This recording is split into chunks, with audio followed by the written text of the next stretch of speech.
Well,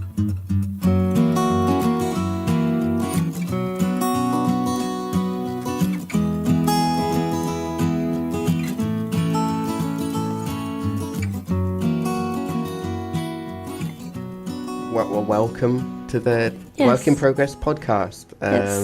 It's oh my god, can you imagine if this was on the radio right now? Just people listening, like two people or one person listening, just like, what the hell is going on? It's like Morgan listening, like, maybe it is, but I'm still not certain it's not. I mean, if one person's listening, it doesn't matter about my... This is quality entertainment, so, you know, I'd be lucky. Welcome to listen to two people be awkward on the radio. I would listen to that. I wouldn't. I'm awkward myself, and I wouldn't want to listen to two awkward people listen. No, I keep getting distracted by the fact that it's being recorded. Then stop thinking about it. I feel like if it was at home, it'd be fine, because it's like a studio, and this is what it's meant to be like, and there's like screens everywhere, and I don't know, it feels alright in here. It's quite comfy. I feel like, you know, the idea of a conversation is one thing, but then like sort of actually sort of getting into it is I suppose I'm more used to it because I've had so many years of like therapy and stuff. Yeah. That you just go in and like right from the start, it's like, here's my deep stuff, and I'm so used to that, and so it's like, I don't know. It's much easier to just sit down in a situation other than a casual conversation and just start talking, because I'm quite used to it. Not that I'm great, but I've more normal for me, I guess. I've never been to a therapy session, so I guess this would be enough of a therapy session for me. Well, yeah. Well, no, it is really, but for everyone, maybe. Right. Okay.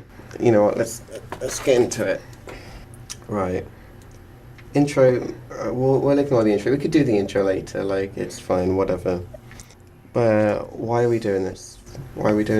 Because it's important.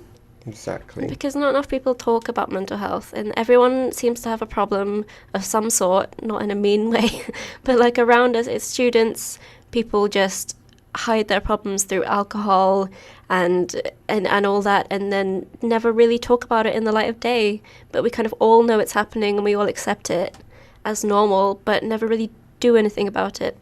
So I think it's important to start talking about this stuff like in the light of day.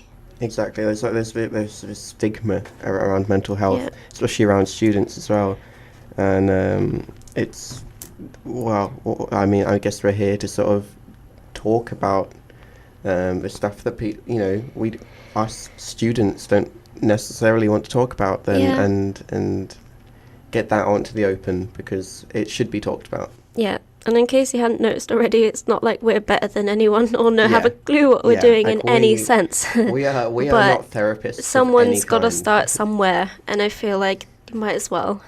Yeah. Sorry if there's loads of jump cuts. It's our first podcast. But and as it says in the title, work in progress. Yeah, so what were you expecting, huh? God damn it. But yeah, no, I'm David Parr. I'm studying English literature, and this is... I'm Jazzy. I don't like my last name, but I'm studying art history at the School of Art, which is great. Better than the rest of the uni. Oh, controversy. Well, no, wait, it's a nicer building. Yeah. By a long way. Yeah. And it's quite friendly. Hidden as well. Yeah, it's quite hidden. It's friendly. It's small, so I like it. I'm small as well. I'm 5 feet tall. Just feel like since everyone who ever meets me feels the need to say that, I ought to say it about myself on audio as well. Skadoosh. Or just, what was the motivation also ties into about/motivation, more of an impassioned thing. It felt important to do something. Yeah. Anything. Yeah, I mean... Reaching people on any level is important. We've both experienced mental health issues to some degree, but like not just for ourselves, like for other people. Like we've had friends and sometimes even family that have experienced mental health issues such as depression. Is one of the biggest ones, and it's this show. Its aim is to sort of talk about that and to talk about things openly, but not make, it's not like, sit down and talk about this and it's really deep and dark and I want to make you sad. Yeah. Like, that's not the point at all. It's more... we want to make it as light-hearted as it Without can be. trivializing it also. Yeah. But Oh yeah. Yeah. Like I mean, it's a dark subject, but at the same But time, it's a we real want to subject, put and a like subject that yeah. affects, pretty much everyone in some way. And people don't really talk about it that openly, or people brush it off, or like it's not a big deal, or I'm fine, or Yeah. whatever. But it's okay to like be like, no, I'm not actually. Like Yeah, that's fine. It's okay to not be okay. is what Well, the yeah. big motto is. isn't it? Platitudes, but it's true.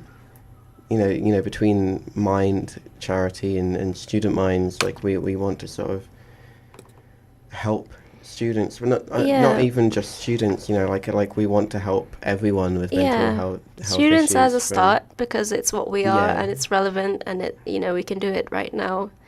And it's also like Student Minds. Like charities are good, charities are great, but it's not the same as direct Yeah. interaction with people. Yeah, like donating money is great. It's, Yeah, you know, like and it is good. It goes ultimately to a good cause, but then it just sort of goes up to the top of some big company. It doesn't really come back Yeah. directly to help people. And the thing that does help people is interacting with people, Yeah. talking to people, and being right there, right now for people who are right there. Yeah, and like letting them know that they're not going through what they're going through alone. Like Yeah. there are other people who are going through a similar thing to what Yeah. they're going through. And I feel like people at university know that, but people don't necessarily mention it Yeah. until it's too late, really.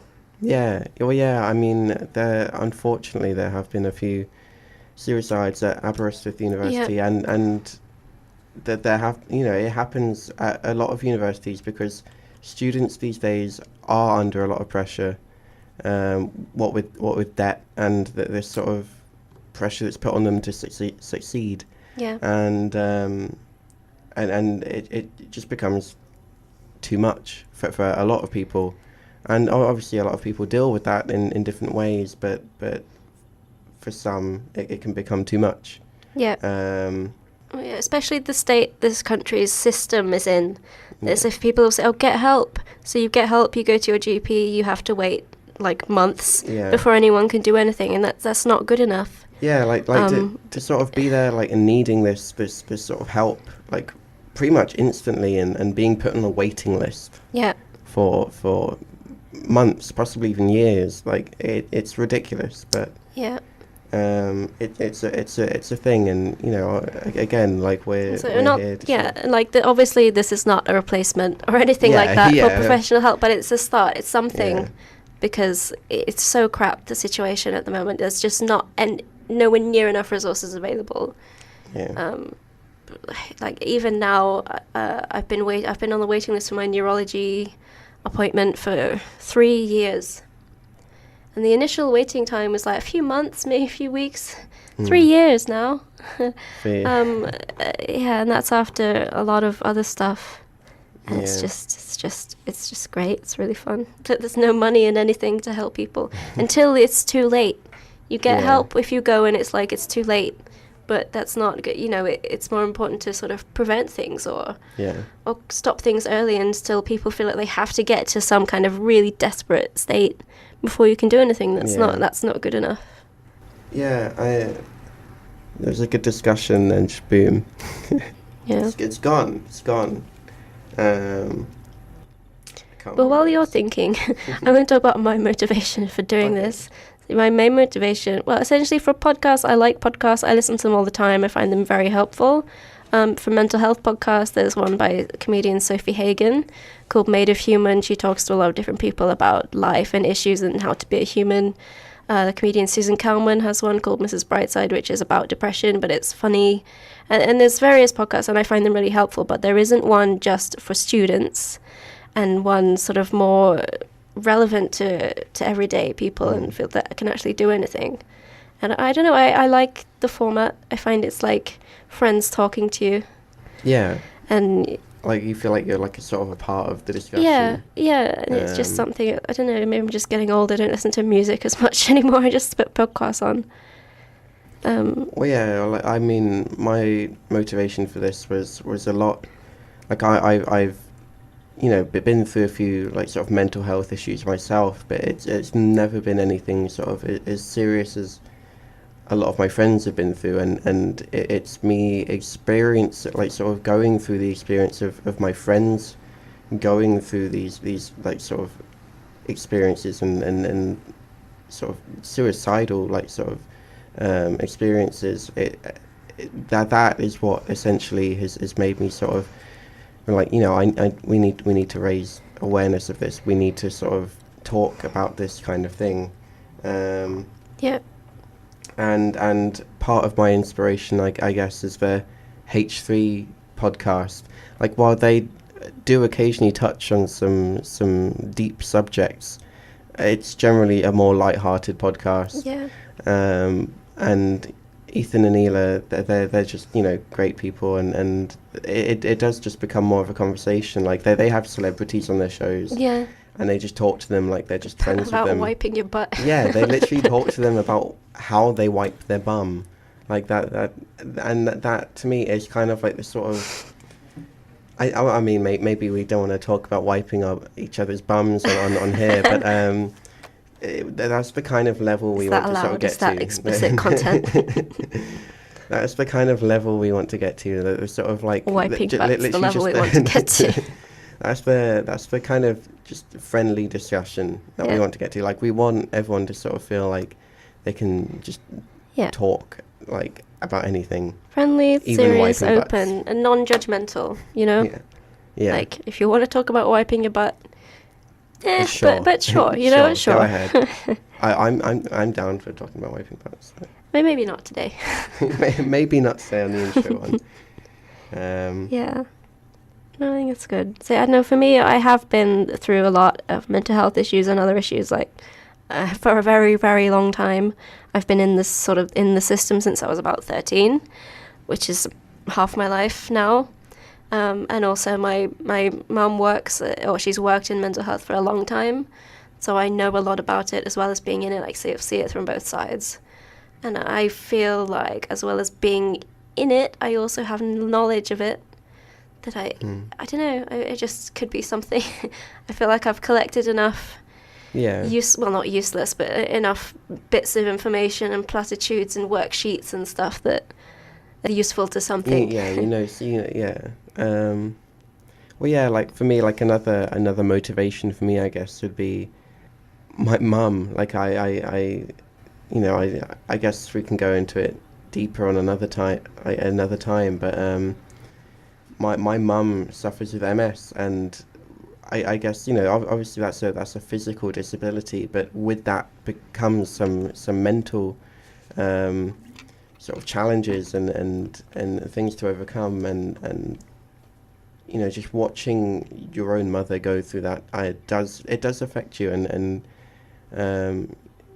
it would be interesting to sort of see, like, we're hoping to have other people come on our show and talk about their experiences with mental health and how they have dealt with things differently, and hopefully, say what helped them. I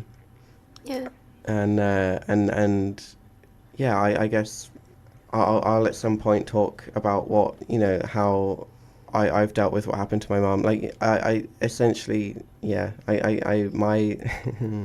Yeah, no, that's good. Yeah, I mean, that's also the thing. It's like talking about mental health, but it doesn't have to be people who just explicitly have a mental health issue. It's the toll taken on your mental health by all things in life, and that's also just as valid and relevant to talk about. Yeah, exactly. Like, it might not, you might yourself not have experienced a mental health issue, but you've experienced people close to you having that these issues, and that itself will have a toll on you, and we sort of hope to have people just want to come, or at least sort of like talk to us, like email us, message us about how they've dealt with these different situations and how their experiences with it.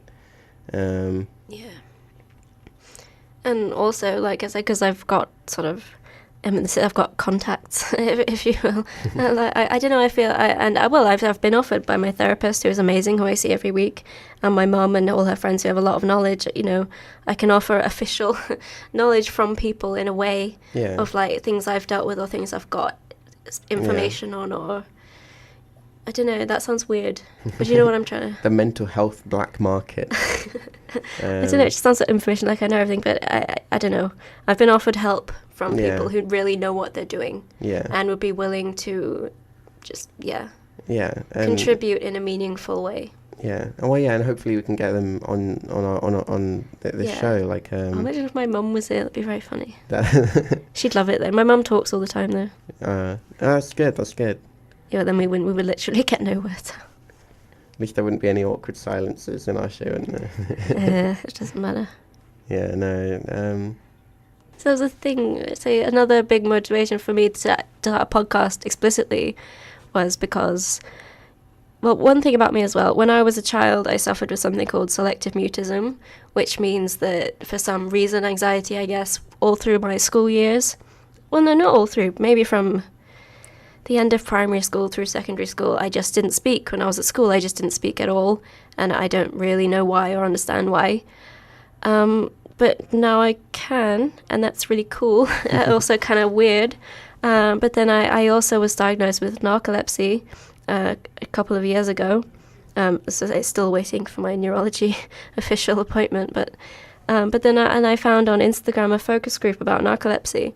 And I thought, yeah, that sounds fun. Didn't really think about it. And then literally just before I was about to record it, I realized I'd signed up to speak and be recorded speaking with a group of people by a doctor, and it was going to be an official thing. And I sort of only thought about that about 5 minutes before, and I was like, what have I done? But then I did it, and it was really, really fun and really useful.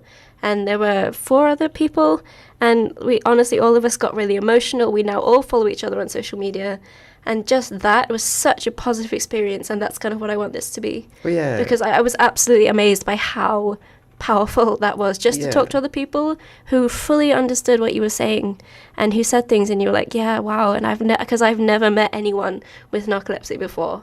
I know it's quite specific, but it's the same principle for other things. If you can just talk openly with people and realize that how many experiences are actually shared, we just don't really talk about it. Yeah. And it's so sort of relatively easy but so powerful. And actually talking on microphone isn't that scary. It was quite fun. Yeah. In fact, I think I talked a bit too much. Well, yeah, and they're like that it just highlights the importance of just talking about things and you know, like I guess not holding your feelings back or anything. It's just kind of talking, especially like with other people who have experienced with, you know, like what you're going through. You realize that you know, maybe it's not as bad as I might have thought in my head. Like yeah. Well, so unless you talk about things, you don't know if anyone else is feeling it or experiencing it. And so you can be too nervous to say something in case people think you're weird, but then maybe you do say it and they say, oh no, I do that too. Or even if they don't, but it's still fine, you know? Yeah. Yeah. I don't know. It's just good to talk. But yeah, like, I mean to sort of think of yourself as like almost like a sort of like alien, I guess, for so long, and just feel like, you know, I'm on my own in this. Yeah. And then just to sort of find a group of people who know exactly what you're going through. That's a good feeling. Yeah. Yeah. It's good. Feeling like an alien. I know at the moment for me that's a very big thing. Yeah. And it's I feel this podcast for me like it's just going to be my therapy. Like this microphone is my therapist, because sometimes I go and it's like doesn't matter that she's sitting in the chair or not. I'm just speaking, and I'm feeling better at the end. But like I don't know. I'm in a place now where I'm like a real person, like with like real friends doing real stuff. And I've never ever been that my whole life, and it's crazy. And so there's this thing, I don't know if it's an actual syndrome or not, but like imposter syndrome, this feeling that somehow this is a mistake, this is the universe's mistake, and at some point they can be like, oh no, you're not this person, sorry, that you don't belong here, someone else is going to come back and flip you out because we made a mistake. You don't belong to the people world, you're like the alien. And it's a really hard feeling to break and to get used to. Sounds like the a good plot to a novel or something. No, that I mean, maybe I'll write a novel. Semi-autobiographical. I don't know. I just feel like this place, I'm probably going to overshare a bit. I don't care. That's the thing I've learned. Like, is oversharing. Well, yeah. Well, I mean, there is a bit. I mean, to a point, I guess, but generally not. And I'm trying to get better at. We did just welcome people for like talking about like wiping their bums. Yeah, I mean, we do welcome that, but then if every single person just came on here and explicitly talked about pooping, I feel like this is not what I intended. Yeah, but I mean, more on the like if that's the level of personal that we're gonna get on. Yeah.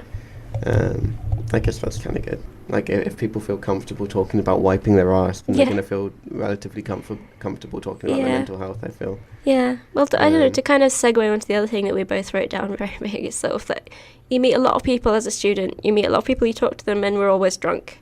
Yeah. And people, when you're drunk, you meet them, you get to know them, you know their life story, you know everything, you're best friends. But then you meet them in the street next day and it's sort of like, hey, nothing. Yeah. But it's like people talk really openly when they're even a bit drunk because suddenly you feel like you can. But I wish people would more often just feel like they can.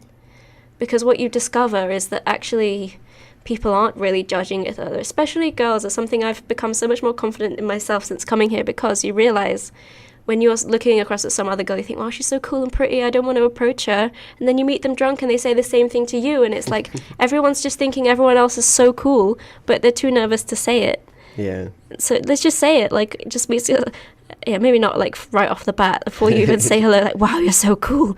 But still, I don't know. Generally, generally people are nice and just are intimidated by each other. Yeah. You know, which is kind of... Well, yeah, like I think this problem of I guess student alcoholism. Yeah. It is a real thing. It's a very real thing. And it's sad, but we all do it. Yeah, like, I meant to come in here armed with statistics, but I forgot. Yeah. But I know I saw there was something recent, or like a year or so ago, like Aberystwyth is the heaviest drinking university in the UK. Yeah, I mean, it was I remember seeing that, and I remember it wasn't the most reliable source. Like I don't. No. But I believe it. I mean, Aberystwyth isn't the most out there like uni. You don't hear stuff about like on BBC News about Aberystwyth University. It's only when it's flooded or like something. Yeah, like seafront collapse. Yeah. My mum messages me, are you okay? Oh yeah, I guess the hotel that burned down in which someone unfortunately died in. Gangs or something. It's crazy. Yeah, no, you don't really hear about Aberystwyth that much, and just the And yeah, like so Aberystwyth hasn't really been in the news, and so it's not as prominent as a lot of other universities like Oxford or Cambridge, or whatever. But you know, we still have, you know, for us to get at the top of this thing, saying we have, you know, the highest, or is it the highest units, alcohol consumption or something? Yeah, like. Per student on average per uni. So bad. It was I don't know, like at the time I was like, oh yeah, this is really it's cool. Funny, hey guys, look at this. Yeah, like. But if you think about it, I think I've said this. Well, I haven't said this before on the podcast, obviously, because I haven't been one before. Obviously, I've said it to you before, but yeah, that goes. But anyway, it's like the way people drink at uni, people go out 2 or 3 plus times a week and get very, very, very drunk. Yeah. In any other situation in your life, if you told someone you did that, they'd be like, oh my God, that's really bad. That's not okay. Yeah, you should not drink that much. But if you're a student, it's okay. But it still does the same thing to your health, to your mind, to everything. It's still not good. Yeah.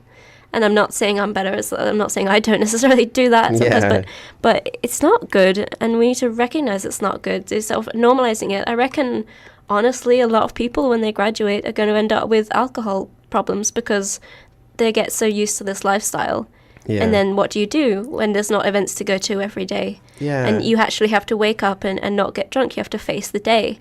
And you're not used to it. It's actually, and people develop tolerance. Yeah, and it's become a big thing with societies at university, like on the socials, you know, just going out drinking and there being like challenges and games, and you know, Mm. it's all good fun, really. You know, like, It's good but fun, but at the same time, it's quite damaging. Like yeah, when you really think about it, like, you know, like I don't know, like I've been to some socials that have been like, oh yeah, like down 2 pints of alcohol that you know, like you probably shouldn't. Like yeah, it's way over the limit. yeah, Probably like for a week. yeah, In one go, yeah. and it's not healthy, and Eh, but yeah, no, it's a thing. Student yeah, alcoholism is a thing, and and the while we all, you know, we're all subjected to it, and we all, it's enjoyable to some degree, but mm, at the same time, it does need to be addressed. yeah. Like it will affect our health.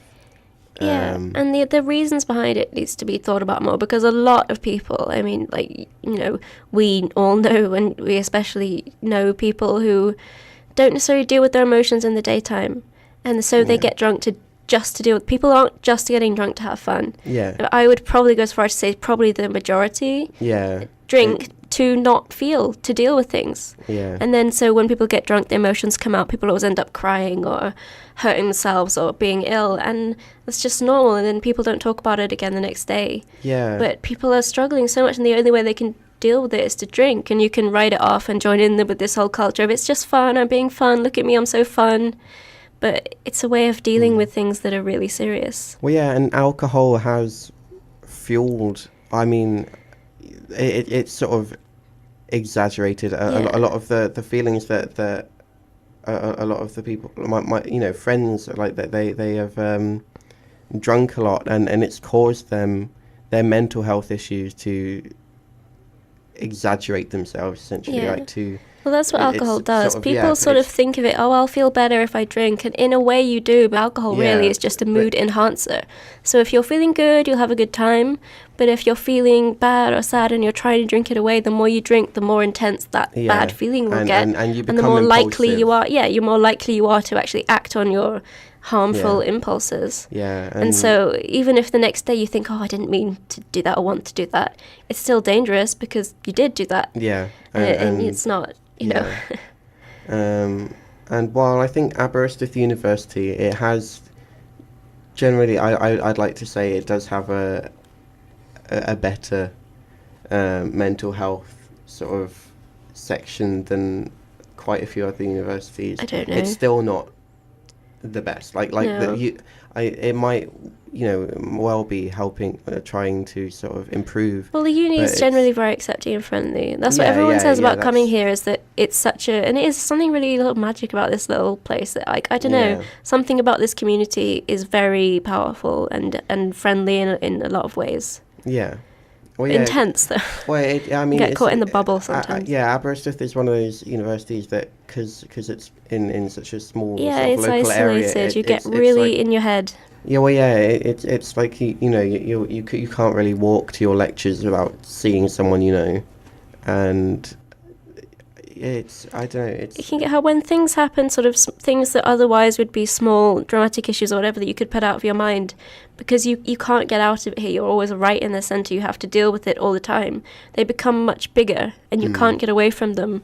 So sometimes I have to go home for a couple of days just to put perspective back and realize that's, you know, it's not actually that important of a worry or whatever. yeah, But there is a real bubble here. You get really caught up in things which aren't necessarily as big a deal as they seem when you're right in it. I don't know if that makes sense or not. yeah, well, yeah, no, Kind of. yeah, that does, I don't know if you have a bubble. I've heard before people say, oh, it'll trap you. I came here 4 years ago. Like, I won't stay more than a year. 4 years ago. Because I- it does trap you, but I don't know. I don't know. I mean, Aberystwyth to me, like me Prince. coming to Aberystwyth to university, I came a few years too late. Well, later than most.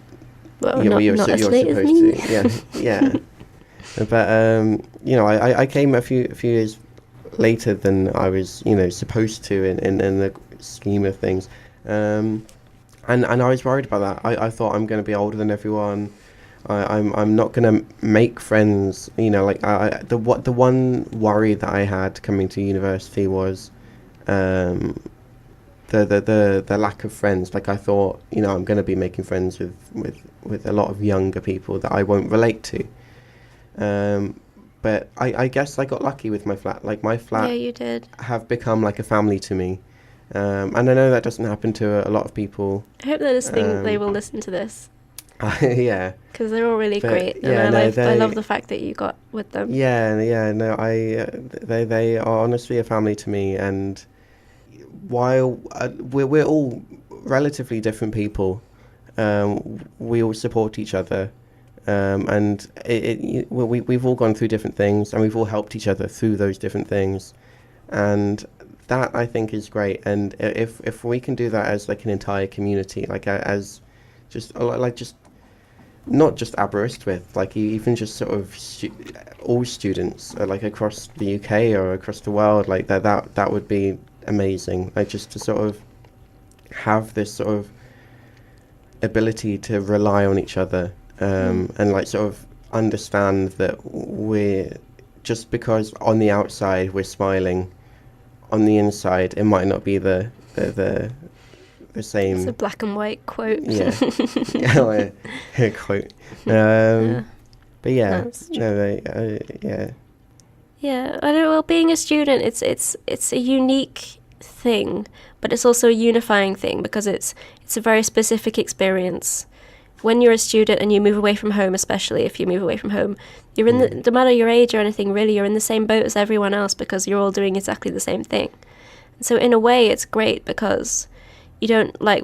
I came to uni at quite a desperate time, really. It was my last sort of thing. I was like, I might as well do it, might see what happens, and I ended up eventually, after some things, eventually getting quite lucky, and I'm very happy here now. But yeah, everyone comes and doesn't know anyone. And it's even like no matter what your life has been like previously, maybe you were the most popular person in the world, maybe you had no friends, but you come to uni, you're all the same. yeah, And that's great, and that's such a good opportunity of making friends. And that's one of the reasons I came and why I would encourage people to go to uni. Is aside from, I mean, yeah, the debt, whatever. Yeah, Think about debt. that, but the degree, obviously great. But for making friends and for being a step in your life, I think university is really something. It can be really helpful, and because it unites you with people, it can be really hard to make friends as an adult otherwise. yeah. Well, yeah. I mean, my parents always said to me, "Oh, like if you go to university, you make the friends for life at university." I thought, oh, but what about all the friends that I'm still with from like primary school? Like I'm still friends with them, but no. I think it's at uni you meet people who aren't just friends because you've known them, but because you Yeah. get along with them Yeah. as well. So it's still the same level, but it's a different kind of friends. Yeah, and I don't know. I guess that's kind of why me and my flat have got on well with each other. We were just kind of we were all in the same position. We all got forced into this flat. None of us knew each other, and it's the same for everyone else pretty much. You know, we you come to university, you don't know what to expect, you don't know who you're going to meet, and we just kind of talked and ended up like each other. In fact, you know, our flat, we started off playing Monopoly with each other, which it's a controversial thing. Like Monopoly has split up some families, but it brought us together, thankfully, and yeah, no, but yeah, I mean, in the grand scheme of things, university is good, but it does kind of draw a lot of students into alcoholism, Yeah. and that. And also, sorry, I don't want to interrupt No. you, but no, something I maybe want to spend more time talking about is this whole like supposed to timeline of life. Yeah. Because a lot of people go to university when they're 18 because they're told that you have to, when they don't necessarily know what they want to study. They're not ready to leave home. When I was 18, I was a baby. If I had tried to come to university when I was 18 and like lived alone, I would have just dissolved. I couldn't do it. But a lot of people do, and it's actually not the right thing or the right time. I feel like if people came to university like just a couple of years later, it would generally be more successful, but people just kind of do it, and then they're like, and then they drink because it's really scary, and Yeah. it is really scary, and it's allowed to be really scary. I mean, I was 23 when I came, and it was really scary. Like, it is just like suddenly you're on your own and somewhere else, and it's strange. Yeah. Well, But there's no timeline of life. People like, it's just one sort of prescribed by whatever, but it's not true. It doesn't actually work for, I'd say, most people. It's like, you do this when you're this age and this when you're this age. Well, no, you do things when you're ready, and by not doing that, sometimes by taking time out, you find what you really want to do. yeah.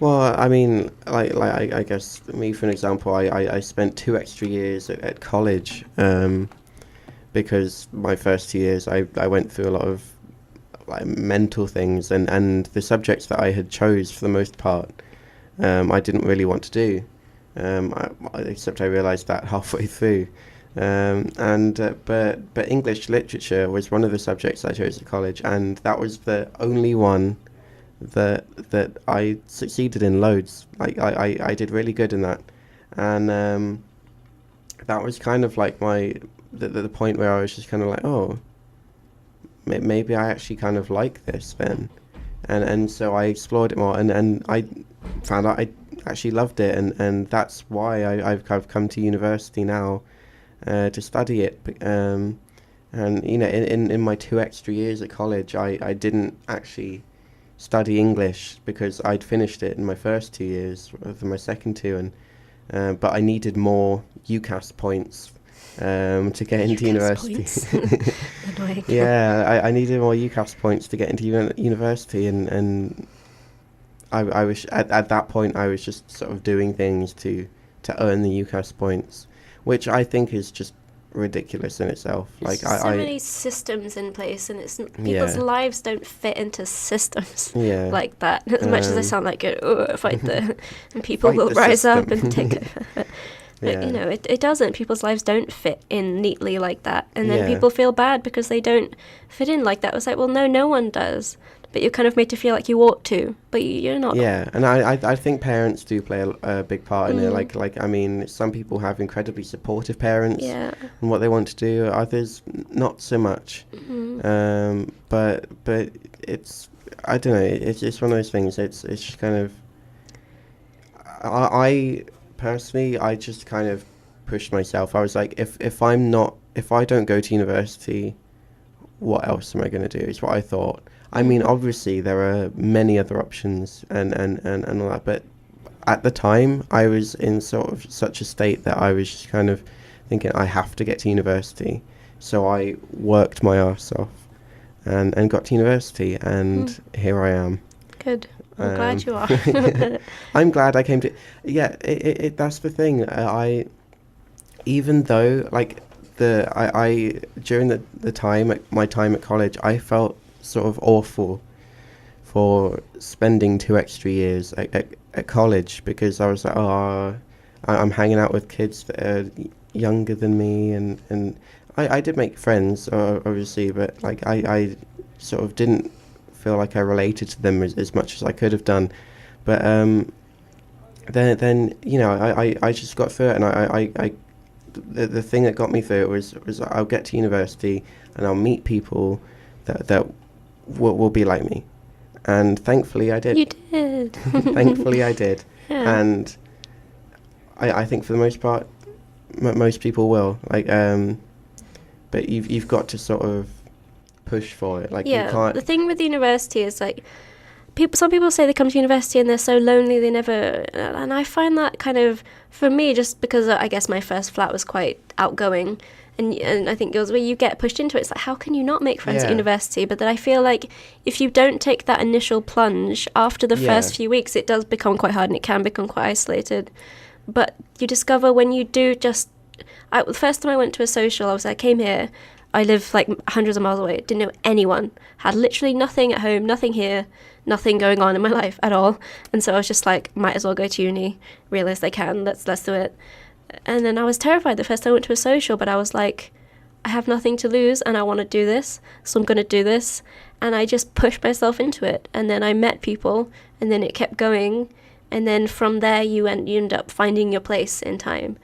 And even though it's not always easy and it's not always perfect, you have to push yourself first, and then eventually you'll find your people, or you'll find your place. But if you just hide when you're feeling really scared initially, I don't know, you just have to push yourself a bit, just enough to. And people in university generally are so much friendlier than you.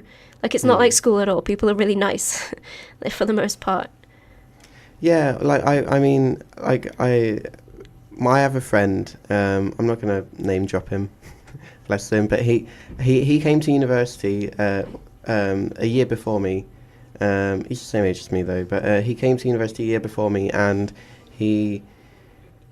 at first he was telling me, you know, I feel so lonely. I haven't really found anyone that I can relate to. Like I'm not entirely sure I'm enjoying the university experience.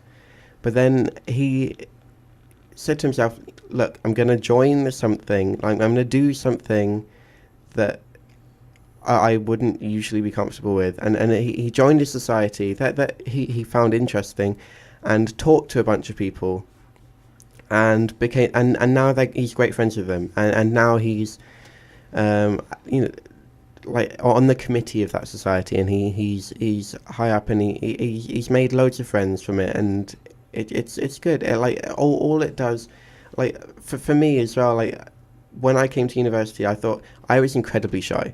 I still kind of am in a way, but like I told myself when I came to uni that I was going to say yes to everything.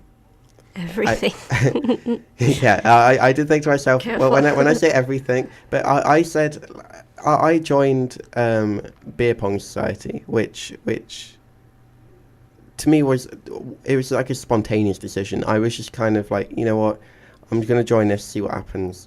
And I joined my flat, one of my housemates, and we went along, and we loved it, and we found a bunch of people that we loved, that we got on with, and that were really welcoming. And from that, we ended up sort of doing other things that we wouldn't usually do. I ended up doing super teams, and I'm not a sporty person by any means, but we gave super teams a try. We did rugby sevens. Burnt to piece of crisp. Yeah. We may have come last, and at rugby sevens, I may have become so sunburned I became a raisin, but it was an experience, and I think that's kind of what university is at the end of the day.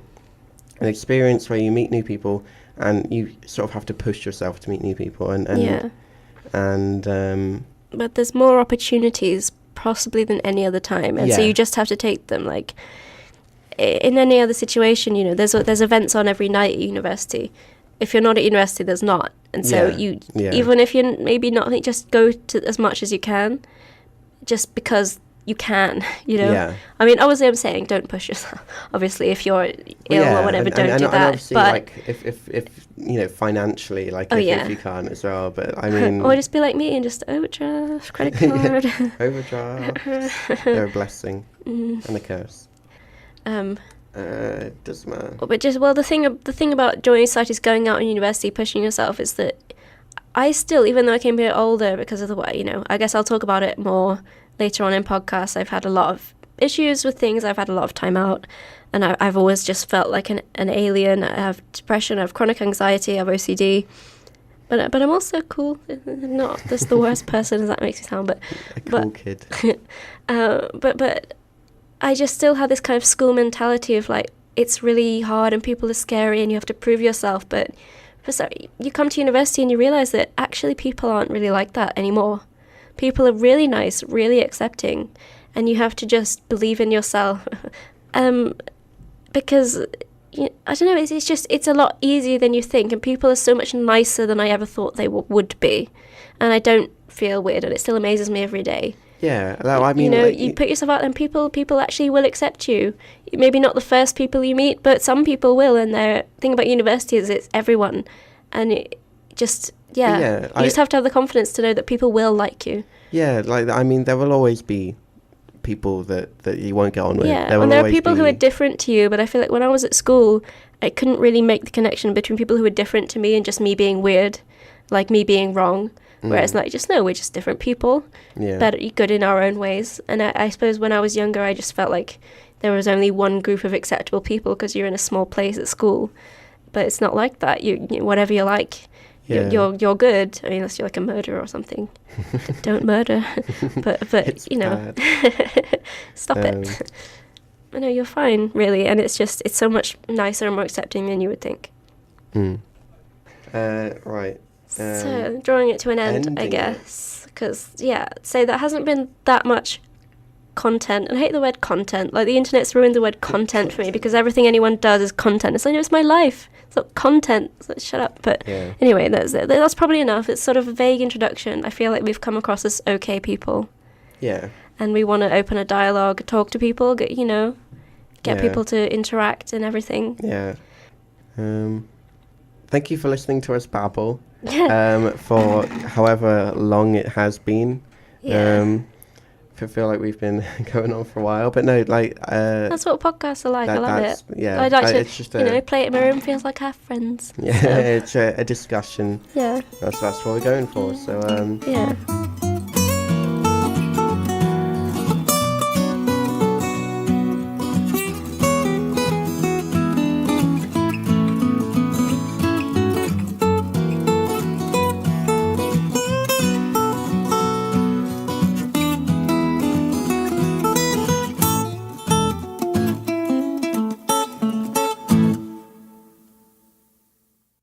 I mean that was an alright bit, wasn't it?